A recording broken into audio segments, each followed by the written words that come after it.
What is up, Xaliter here. Today I am introducing a fun damage over time build I call the Cursed Attritionist. This build focuses on stacking multiple damage over time effects while still maintaining solid defenses and several ways to stay alive. In this video, we'll cover the core components of the build, its pros and cons, and my recommendations for how to play it. Later on, I'll also go over temporary gear options you can use while working towards the final setup. Let's jump into the build. For our gear, we're using the Gold Lich Mask, the Entomber Armor, the Ammonite Boots, the Sanguine Cleaver, and the Buzu Hide Backpack.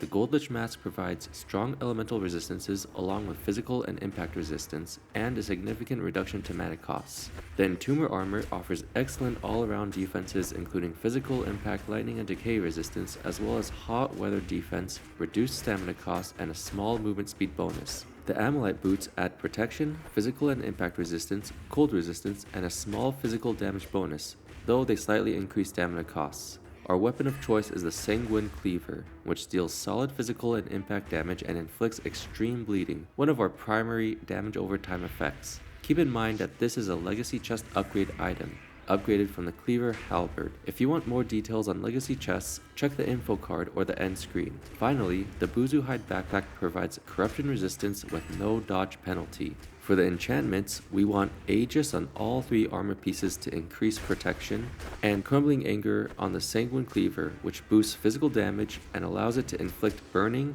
poisoned, and extreme poison, adding even more damage over time effects. For the skill trees, we take the Cabal Hermit with Infused Wind, the Warrior Monk with Master of Motion and Counterstrike, and the Hex Mage with Blood Sigil.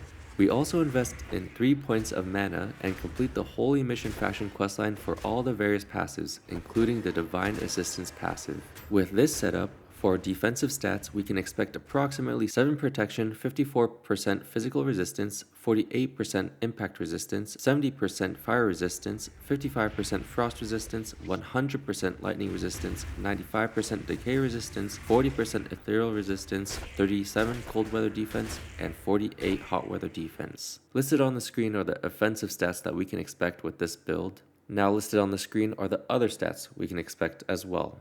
My preferred way to play this build starts by placing a Blood Sigil, then casting Conjure to create a Blood Turret, which deals decay damage over time. From there, we attack enemies to apply our various damage over time effects.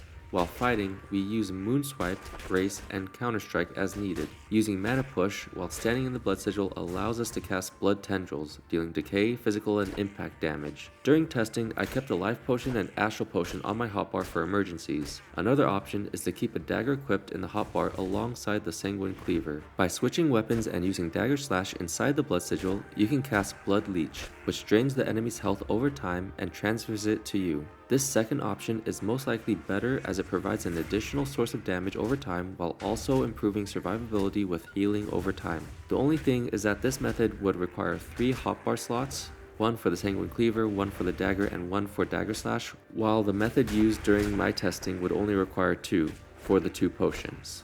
Some pieces of this build, especially the Gold Lich Mask, are not available early on. The Ammonite Boots are easy to obtain in the starting region, but Blue Sand Boots work well as an early alternative. The Entomber Armor is also easy to acquire, assuming that you have the silver, and can be purchased from Smooth the Tailor in Levant. Before fighting the Lightmender for the Gold Lich Mask, I strongly recommend stacking high lightning resistance gears, such as the Entomber set, and swapping the helmets afterwards. Overall, I found this build to be extremely fun and more than capable of handling endgame bosses. Just keep in mind that some enemies are immune or resistant to certain damage types or status effects, which can reduce your overall damage. If you enjoyed this build, check out the info card for more videos you might like.